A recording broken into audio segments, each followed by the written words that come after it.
Hoy, en esta cuarta y última parte de la conferencia 406 de Noticias de Actualidad en relación con la profecía bíblica, nos vamos a centrar mucho ya en lo que tiene que ver con cuestiones vaticanas. Pero antes introduciremos las que han pasado desde la última conferencia, la tercera parte a esta cuarta, que como siempre no suelen resultar muy agradables, pero es lo que hay.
Iniciamos hoy con estas primeras noticias. Esta, como en los días de Noé, Lot, Sodoma, Gomorra.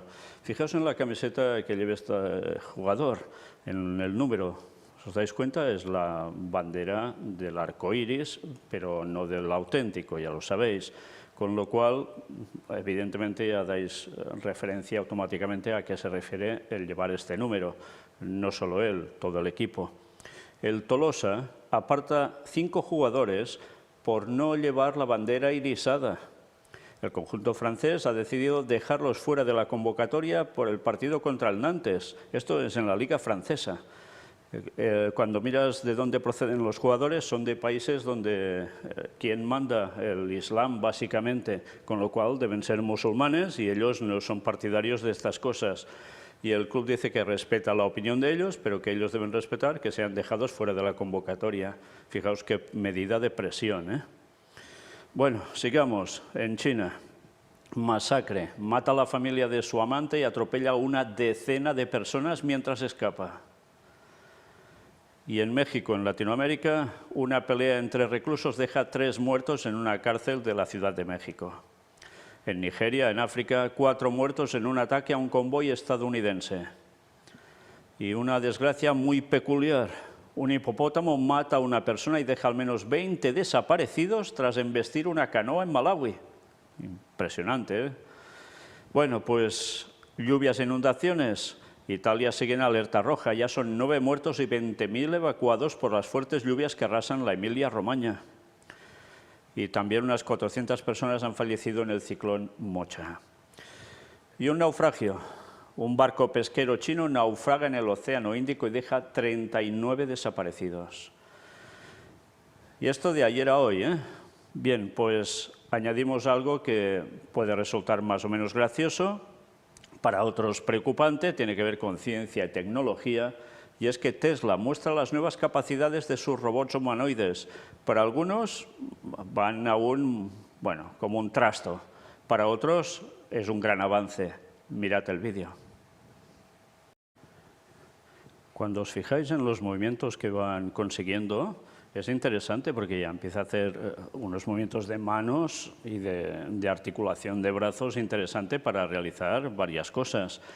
Los andares, bueno, aún son un poco extraños, pero a pesar de todo, fijaos cómo también hay una evolución porque acoplado todo esto a inteligencia artificial hace que por donde vaya registrando todos los datos a su alrededor, con lo cual también, entre comillas, mentalmente se va preparando.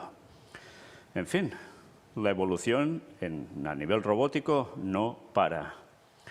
Y para algunos esto, ya se sabe, va a llevar puestos de trabajo a que desaparezcan del mapa. Sí, ya se está hablando claramente de que eso será una realidad, sobre todo a través de la inteligencia artificial, con todo lo que ello implicará después, claro que sí. Bien, sigamos porque ahora nos adentramos en esas profecías de Isaías, Daniel, Apocalipsis, Ezequiel, pero para mostrar poca cosa, porque luego hablaremos también de lo mismo en el apartado dentro del Vaticano, eso sí, que es lo que va a ser lo máximo expuesto hoy. Hungría bloquea un nuevo paquete de ayuda militar para Ucrania del Fondo de la Unión Europea. Mirad la tensión que hay, ¿eh? Y luego veremos algo más relacionado aún con esto. Mientras, Estados Unidos advierte a Emiratos Árabes sobre las consecuencias de sus vínculos con Rusia y China. Vaya, marcando pautas, ¿eh? Kılıçdaroğlu tacha a Erdogan de líder mundial falso orientado hacia Rusia. El opositor se enfrentará al actual mandatario turco en la segunda vuelta de las presidenciales que tendrá lugar el 28 de mayo. Estuvo muy disputado, iba a la cabeza Erdogan, pero no consiguió esa mitad que necesitaba para, o más uno, no sé, para conseguir dominar otra vez la presidencia del país. Pues hay una segunda vuelta. Y mirad lo que dice este rival de él. El opositor turco Kemal Kılıçdaroğlu, candidato en las elecciones presidenciales de la Alianza de la Nación y líder del histórico Partido Republicano del Pueblo, declaró este miércoles que no dejará el mando de Turquía al líder mundial falso, en una referencia al actual mandatario Recep Tayyip Erdogan. El aspirante a la presidencia publicó un discurso en su cuenta de Twitter en el que afirmó: «No cederemos nuestra patria a un líder mundial falso, que fue copresidente del Gran Oriente Medio ayer y que ahora se orienta a Rusia», agregando que este líder ahora está a la puerta del país eslavo. Por tanto, dice, o viene a decir que se ha vendido a Rusia y que él ya queda claro que está a favor precisamente del otro bando. Interesante, ¿eh?, lo que está pasando en esa lucha de poderes para quién establece al suyo allí, porque en definitiva va de esto. Este hombre se llama Kemal. Si se llamara Qué bien, igual sería otra cosa, pero no lo sabemos, qué va a resultar de todo ello. Lo que sí sabemos es el papel de Turquía en la profecía final, y ya estamos viendo cómo hay una lucha allí realmente interesante para conseguir el poder, y esto va a llevar a lo que nos decía la profecía.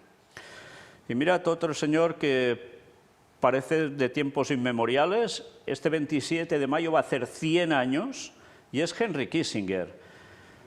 Una guerra por Taiwán destruiría la isla y la economía mundial. El exsecretario de Estado de Estados Unidos opina que vamos camino hacia la confrontación entre las grandes potencias. Son unas declaraciones contundentes, ¿eh? Bueno, hoy aún decía otra cosa más que tenía que ver con la situación de Ucrania en la OTAN, etcétera, etcétera. No para de opinar, y con 100 años, es impresionante. Con todo lo que ha movido este hombre en su vida, y aún uno se pregunta, ¿y aún estará moviendo cosas? Y aquí volvemos con el tema de Hungría. Promete bloquear la ayuda a Ucrania hasta que Kiev ponga fin a las medidas hostiles y amenazantes en su contra. Refiriéndose a las recientes informaciones de que Kiev quería volar el oleoducto por el que Hungría recibe petróleo ruso, el canciller húngaro Péter Szijjártó subrayó que se trata de una amenaza a la soberanía de su país. Tensión rotunda, ¿eh? Y claro, ya dicen, Hungría es que está del lado ruso, aunque esté en Europa y en la OTAN. Bueno, pues vaya situación, ¿eh? Vaya situación. Veremos cómo va desembocando todo esto. Y ahora sí, nos adentramos ya en el tema de Vaticano con diversas noticias y empezamos con esta: ecumenismo interreligioso. Hindúes y cristianos europeos se reúnen en Roma, era el 3 de mayo, decía esta noticia, haciendo referencia al 2 de mayo, el día anterior. Unos 55 participantes representantes de las tradiciones religiosas cristiana e hindú en Europa se reunieron en un encuentro sobre el tema de la fraternidad, organizado por el Dicasterio para el Diálogo Interreligioso en colaboración con el Foro Hindú de Europa, la Unión Hinduista Italiana y el Consejo Ecuménico. Impresionante, ¿eh? Aquí no se escapa nadie, a todos nos van a juntar, bueno, a todos menos el auténtico pueblo de Dios, que se resistirá, claro que sí. Los participantes reflexionaron sobre la dinámica cambiante de la relación entre hindúes y cristianos en Europa y pensaron en formas de fomentar la cooperación en cuestiones que promuevan el crecimiento humano a través del diálogo interreligioso, la solidaridad y la hospitalidad. Se reconoció que el concepto hindú de Vasudhaiva Kutumbakam, el mundo entero es una sola familia, y la encíclica del Papa Francisco Fratelli Tutti sirven de brújulas para guiar a hindúes y cristianos hacia un nuevo humanismo en una Europa cada vez más intercultural e interreligiosa. Los participantes también tuvieron la oportunidad de participar en la audiencia general del Papa Francisco en la Plaza de San Pedro este miércoles 3 de mayo. Sí, la inmigración que ha llegado hasta Europa no ha llegado porque sí. Ya se ha procurado que esto fuera así. ¿Para buscar el qué? Pues esto, como vendría gente de tantas partes del mundo y de tantas creencias distintas, se buscaría una convivencia, una cuestión de unidad entre todos y, por tanto, ¿a qué se llegaría? Pues a un ecumenismo interreligioso. Y así el poder del papado se va acrecentando por todas partes y con todos. Bien, todo lo tramado surge efecto. Y ya lo veis si surge efecto, y surgirá aún más. El Papa al Príncipe el Hassan bin Talal, poner al centro las convergencias que nos unen. No falla, no hablarán de lo que no une. El Papa Francisco agradece al Príncipe el Hassan bin Talal, director del Instituto Real de Estudios Interreligiosos, por la perseverancia en el camino del diálogo interreligioso e intercultural y le recuerda que se debe poner al centro las convergencias que nos unen tanto a nivel religioso espiritual como ético-moral. Recordad cómo cogería el poder el papado a través de la moral. Bueno, pues mirad qué nos cuentan a través de ese encuentro que tienen. Era dialogar acerca de los puntos comunes creativos entre el cristianismo y el islam, para expresar a Su Majestad el Rey Abdullah II de Jordania su aprecio y gratitud por su atención a las comunidades cristianas no solo de su país, sino también a las de Oriente Medio, particularmente en tiempos marcados por los conflictos y la violencia. De hecho, ha subrayado el Papa, Su Majestad no se cansa de repetir que los cristianos de esas benditas tierras son autóctonos, es decir, que viven donde han vivido sus antepasados durante muchos siglos. Se va trabajando por todos lados, por todos. Ya veis que esto afecta a Jordania y a toda la zona de allí también. Francisco a Tabadro II, demos gracias y supliquemos el don de la unidad. Era el 11 de mayo que aparecía ya esta noticia. Un paso más en el camino de la unidad de los cristianos. Encuentro privado del obispo de Roma con su santidad Tabadro II, patriarca de la Iglesia Ortodoxa copta. El pontífice anunció que, con el consentimiento de Tabadro II, 21 mártires coptos asesinados en Libia en 2015 serán incluidos en el martirologio romano como signo de la comunión espiritual que une a nuestras dos iglesias. Fijaos una vez más, ¿qué forma de unir también? Lo que se llama el ecumenismo de la sangre. También les va a servir para unión y ¿de qué modo? No dejan nada al azar. Semilla de unidad para todos los seguidores de Cristo. El Santo Padre no tiene palabras para expresar su gratitud por el precioso regalo de una reliquia de los mártires coptos asesinados en Libia el 15 de febrero de 2015. Ya veis que a ellos el tema de las reliquias les encanta. Estos mártires fueron bautizados no solo en el agua y el espíritu, sino también en sangre, una sangre que es semilla de unidad para todos los seguidores de Cristo. Al Papa le complace anunciar hoy que, con el consentimiento de su santidad, estos 21 mártires serán incluidos en el martirologio romano como signo de la comunión espiritual que une a nuestras dos iglesias. Francisco deseó que las oraciones de los mártires coptos, unidas a las de la Theotokos, sigan haciendo crecer la amistad entre nuestras iglesias, hasta el día bendito en que podamos celebrar juntos en el mismo altar y comulgar con el mismo cuerpo y sangre del Salvador para que el mundo crea. Fijaos cómo coge esta frase de Juan 17, 21 para enlazarlo con todo esto. O sea, nada que ver con lo que quiere decir el texto bíblico, que es para el auténtico pueblo de Dios que esté en la verdad. Nada que ver. Pero Satanás, que no es tonto, como hizo con Jesús con las tentaciones, utilizaba textos bíblicos para regirarlo todo y llevar a la perdición. Impresionante, ¿eh? Desde luego, las mismas palabras de la bestia son las mismas del dragón, del papado, del diablo. Y ahora, antes os decía, incluiríamos algunas noticias que tenían que ver con Isaías, Daniel, Apocalipsis, todos los de conflicto final antes del regreso de Cristo, a conflicto bélico. y aquí las ponemos. El 7 de mayo aparecía esta: que se escuche el deseo de la gente que quiere la paz en Ucrania. Tras rezar el Regina Coeli, el Papa Francisco recordó la próxima súplica de Pompeya, exhortando a pedir a la Virgen el don de la paz. Solicitó un aplauso por los nuevos beatos de Uruguay y España y dirigió su pensamiento a la asociación Meter y a los nuevos guardias suizos y sus familias. Y mirad, la súplica a Nuestra Señora del Rosario por la paz. El pontífice recordó que mañana se elevará en Pompeya la tradicional súplica a Nuestra Señora del Rosario, en el santuario que el beato Bartolo Longo quiso dedicar a la paz. En este mes de mayo recemos el rosario, pidiendo a la Santísima Virgen el don de la paz, especialmente para la atormentada Ucrania.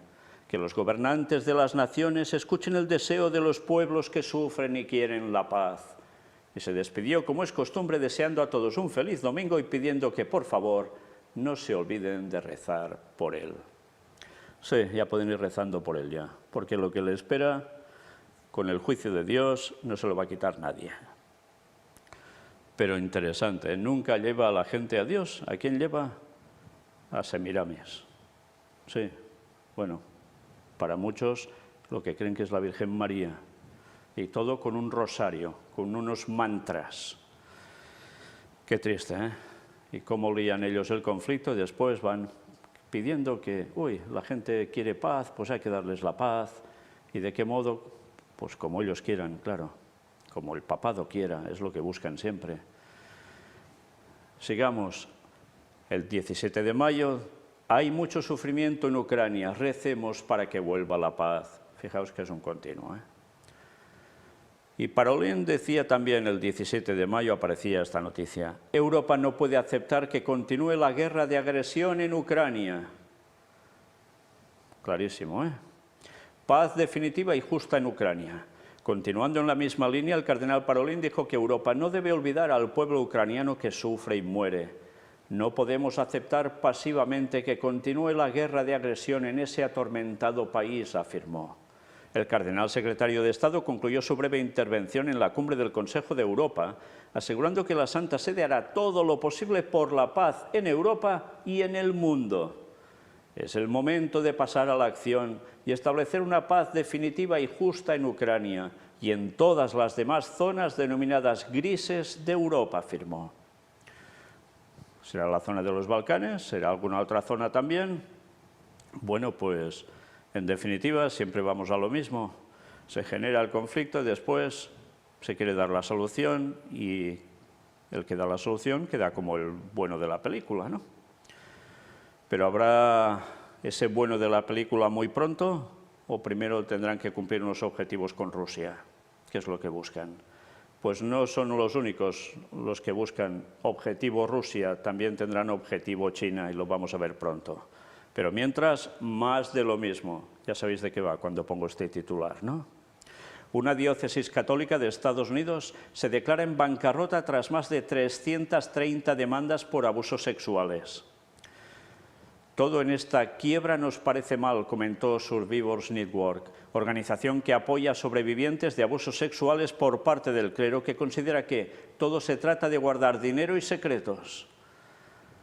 En medio de más de 330 demandas por abusos sexuales, la diócesis católica de Oakland, en California, Estados Unidos, se declaró el lunes en bancarrota en un esfuerzo por estabilizar sus finanzas.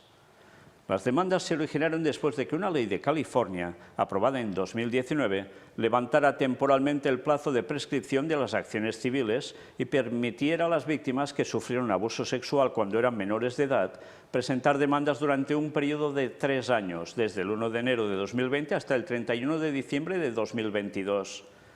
La mayoría de las demandas contra la entidad religiosa se refieren a abusos que supuestamente tuvieron lugar en las décadas de 1960, 1970 y 1980 y fueron cometidos por sacerdotes que ya no ejercen el ministerio o han fallecido, afirmaron desde la diócesis.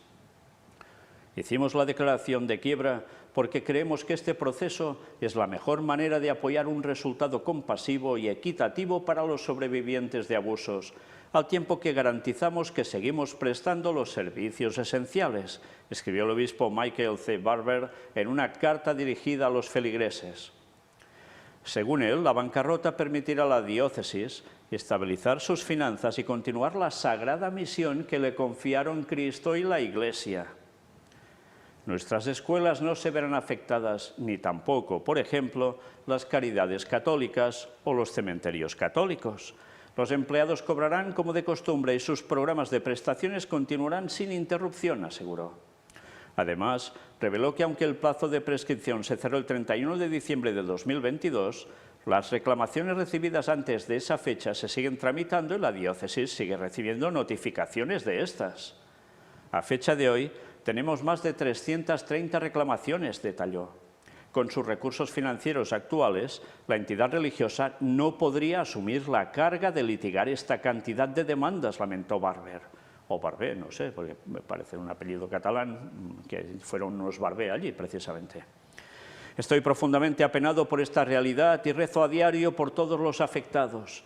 Como nos recuerda el Papa Benedicto XVI, hay pecado y maldad en el mundo, incluso en nuestra Iglesia, pero también hay virtud y misericordia en abundancia, señaló. Mientras tanto, Survivors Network, organización que apoya a sobrevivientes de abuso sexual por parte del clero, también conocida como SNAP, inmediatamente criticó la medida. Todo en esta quiebra nos parece mal, escribió el grupo. Todo se trata de guardar dinero y secretos, condenó. Los sobrevivientes de SNAP dijeron que la diócesis Oakland no merece declararse insolvente porque posee 200 millones de dólares y numerosas hectáreas de terreno. No es pobre, en nuestra opinión, dijeron, excepto quizás en espíritu e integridad. Pues si este dato es cierto, se cubren de gloria, ¿eh? Se cubren de gloria. Y por todo lo que ha tenido que pasar esta gente, y encima les hacen esto. En fin, pero esto no es todo. Se suman nuevas acusaciones contra jesuitas por abusos en Bolivia. Sí, esto es una plaga mundial, ya lo veis. ¿Y por parte de quién? Y ahora un tema de gobernanza mundial. Sí, es un tema que podríamos hablar en Preparando el Gobierno Mundial, en esta serie que tenemos desde hace tiempo. Pero bueno, lo hemos puesto aquí, porque este 11 de mayo aparecía esto. Una gobernanza mundial para que la migración sea una opción libre. Interesante porque lo de gobernanza mundial lo tienen también en un dicasterio y no paran de tratar sobre ello y sacar escritos también y noticias relacionadas. El subsecretario del Dicasterio para el Servicio del Desarrollo Humano Integral, responsable de la sección Migrantes y Refugiados y Proyectos Especiales, presentó en la oficina de prensa de la Santa Sede el mensaje del Papa para la 109 Jornada Mundial del Migrante y del Refugiado sobre el tema libres para elegir, emigrar o quedarse. Y claro, ¿de qué va a ir todo? Pues eso, que hay que hacer movimiento de gente arriba y abajo por todas partes, porque así el ecumenismo interreligioso puede ser dado con más facilidad. También para liar más conflictos, por supuesto. Y antes os decía, no solo el objetivo Rusia, también es el objetivo China. El desafío de una iglesia puente es conectar las partes diferentes. Monseñor Stephen Chow Sao-Yan, obispo de Hong Kong, en una entrevista con el padre Antonio Spadaro, director de la revista Civiltà Católica, recordad que es de los jesuitas, relata su visita a Pekín del pasado mes de abril y la misión de la diócesis de Hong Kong en la Iglesia en China. Destacamos esto. Matteo Ricci, estimado en China. Hablando de Matteo Ricci, dijo que sigue siendo conocido y estimado en China, dentro y fuera de la Iglesia. Es muy respetado por los católicos en China y también goza de gran estima entre los intelectuales chinos.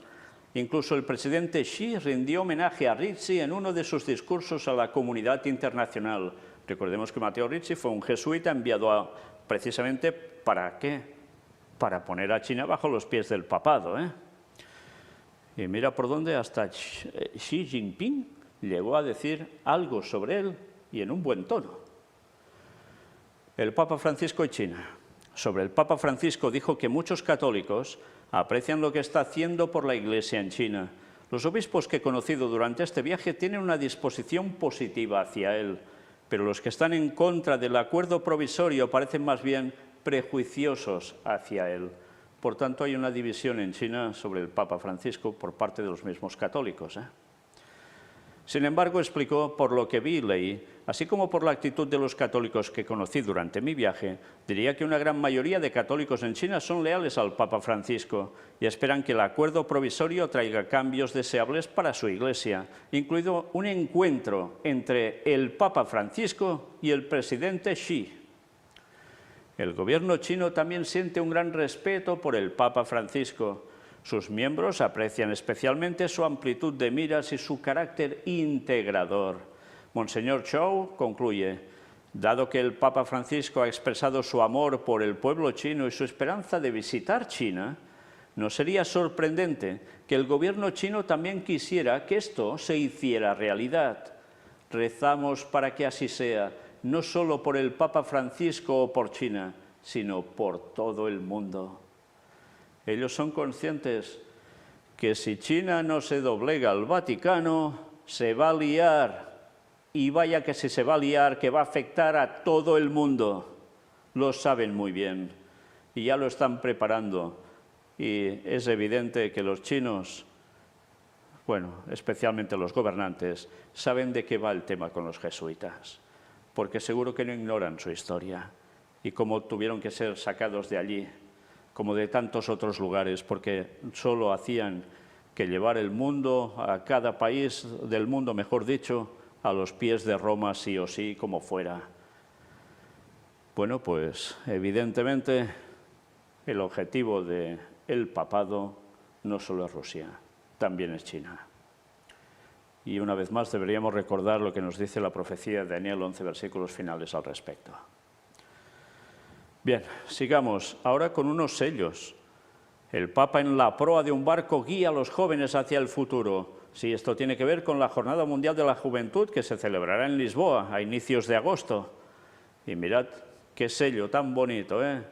Los niños por allí, con la bandera de Portugal y en la proa, delante, ¿quién? El Papa. ¿Y con qué cruz? Con la cruz quebrada, precisamente. El símbolo satanista desde el siglo VI. Pero esto no es todo. No solo han hecho este sello conmemorativo para esa jornada, también hay este otro. En uno de los sellos de la serie Europa dedicados a la paz, el Papa muestra la bandera ucraniana llegada de la martirizada ciudad de Bucha. Recordad que lo presentamos en su momento, ¿eh? Pues fijaos que es interesante la cruz que está puesta allí. ¿Qué tipo de cruz es? Es la cruz de Malta, ¿eh? Sí, de la Orden de Malta. Bueno, pero está en la bandera de Ucrania. Y ya veis, también han hecho un sello conmemorativo de todo esto. En fin, sigamos, porque ahora algo que tiene que ver con Laudato Si. El Papa dice, cambiar nuestra relación con los recursos de la tierra no son infinitos. Prefacio del Papa Francisco al libro de Gaël Giraud y Carlo Petrini titulado El gusto de cambiar. La transición ecológica como camino hacia la felicidad. Interesante, ¿eh? En las librerías en lengua italiana a partir del 17 de mayo. El bien que aparece como bello lleva consigo la razón por la que debe ser realizado. Este es el primer pensamiento que me ha surgido tras la lectura de este hermoso diálogo entre Carlo Petrini, a quien conozco y estimo desde hace años, gastrónomo y activista conocido en todo el mundo, y Gaël Giraud, un jesuita economista, cuyas aportaciones ha apreciado recientemente en la Civiltà Católica, donde escribe artículos cualificados sobre economía, finanzas y cambio climático. Sí, está claro que quienes trabajan especialmente para esto de economía, finanzas y cambio climático son los jesuitas. Y mostrando al mundo que así se va a arreglar. Lo que no muestran es que así van a someter a todos los países de este mundo a estar bajo el dominio papal con la encíclica Laudato Si, que comporta el domingo como día de reposo para todos. Eso ya no lo dice tan claramente, ¿eh? Pero en la encíclica sí. Creo que este libro es un don precioso, porque nos muestra un camino y la posibilidad concreta de recorrerlo a nivel individual, comunitario e institucional. La transición ecológica puede ser un ámbito en el que todos, como hermanos y hermanas, cuidemos la casa común. apostando porque consumiendo menos cosas y viviendo más las relaciones personales, entraremos por la puerta de nuestra felicidad. Qué bien nos cuelan lo que nos venden, ¿eh? Es impresionante. Y terminamos aquí este repaso básicamente sobre noticias vaticanas. Hay muchas más, evidentemente no os las pongo todas porque es para volverse loco, porque lo están en todas partes moviendo tantas cosas. Y es que saben que les queda poco tiempo. Sí, ellos también lo saben, que los 6.000 años de pecado terminan en 2031. Y quien los mueve, que es ese ser que se rebeló contra Cristo en el cielo, contra Dios, pues sabe muy bien que el tiempo se le acaba y los está apretando para que hagan cumplir sus planes para intentar que la segunda venida de Cristo sea un fracaso.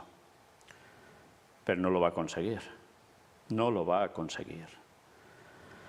Y bien, sabiendo que todo se aprieta cada vez más porque el tiempo es breve, vamos a concluir con una cita de Ellen White, extraída de Eventos del Tiempo Final, este libro recopilatorio, que nos dice en esta carta 26 del 11 de octubre de 1895, cuando la tierra, condenada por el pecado, sea purificada de la degeneración del pecado, cuando el monte de los olivos se parta en dos y se convierta en una extensa llanura, cuando la santa ciudad de Dios descienda sobre él, la tierra que ahora se llama Tierra Santa, ciertamente llegará a ser santa. Sí, es una mirada hacia el futuro. No en la segunda venida de Cristo, no, porque la mayor parte de religiones cristianas ponen esto en la segunda venida de Jesús. No será así. Eso es después del milenio, en la tercera venida de Jesús, o sea, en 3031, cuando esto va a acontecer. Aparecerá algo sobre el monte de los olivos. ¿Algo? Pues sí, más que algo va a ser alguien, el propio Cristo. Con su planta del pie tocará ese monte de los olivos que se va a partir en dos, porque en la segunda venida de Cristo, Él no tocará el suelo, pero en la tercera hará esto. Y se va a convertir en una extensa llanura el monte de los olivos, partido en dos, y allí se va a sentar algo, la santa ciudad de Dios, la nueva Jerusalén, la que nos describió Juan en el libro de Apocalipsis o Revelación. Y ahora ese lugar, la zona de Jerusalén y demás, se llama Tierra Santa, ¿verdad? Así es conocida. Pero actualmente allí de santo ya poca cosa hay, porque ya veis todo lo que salía cada vez. Sí, sí hay una cosa santa aún allí, y es el Arca de la Alianza, que aún sigue 6 metros por debajo de donde fue crucificado Cristo en el Calvario, y donde han querido extraerla y donde no han podido sacarla. Pero ahí sigue, y Ron Wyatt trató de ello. Pero de allí saldrán los 10 mandamientos. Y eso no va a ser en la tercera venida, sino antes de la segunda venida de Cristo. Ya no falta tanto para que eso acontezca. Cuando surja la ley dominical, eso pasará. Alguien sacará esos mandamientos a la luz, con todo lo que va a implicar. Mostrar al mundo que el sábado sigue siendo el día de Dios en contra de la marca de la bestia, el domingo impuesto al mundo. Y entonces, en la tercera venida, cuando esto acontezca de descendir la nueva Jerusalén, entonces sí, que eso será tierra santa absolutamente, porque estará el Santo de los Santos, Cristo. Estará todo el pueblo de los santos de Dios también allí. Aunque lo que espera esos momentos no va a ser nada agradable, porque con ello hay la resurrección de los impíos y con ello hay el intento de ataque final a la ciudad. Y por parte del Señor descenderá fuego y azufre del cielo y lo va a destruir todo y a todos de un modo definitivo. Y el mal acabará por siempre. Eso unido a lo que salga de abajo de la tierra, de ese petróleo y gas que aún estará, porque no se habrá consumido todo. Y también tendrá su parte final para dar la paga a Satanás y a todos los que le habrán seguido. Y esa es nuestra esperanza, de que el mal y todos estos planes satánicos y desgracias que hay se acaben. Sí, de un modo definitivo. Es un momento aún lejano para nosotros, sí, pero mientras tenemos otro evento que realmente nos va a satisfacer y mucho, y eso va a ser dentro de 8 años, en la segunda venida de Cristo, donde por fin nos desharemos de Satanás y de tanto malo que hay en este mundo, ángeles caídos incluidos. Maranata 2031. ¿No tenéis ganas de eso? Yo sí. Que Dios os bendiga.